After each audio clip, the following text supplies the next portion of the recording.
What are group dynamics? Now that we understand the definition of a group, let's turn our attention to group dynamics. This concept refers to the processes that operate within groups and between groups. These processes include all the ways in which groups influence their members and other groups.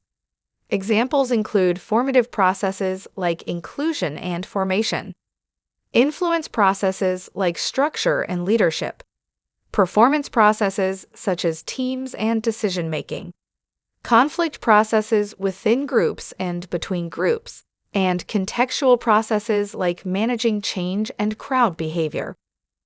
Group dynamics can also be used to refer to the scientific study of group processes, which began in the early 1900s. Today, there are thousands of researchers interested in group dynamics, and most of us are impacted by group dynamics on a daily basis.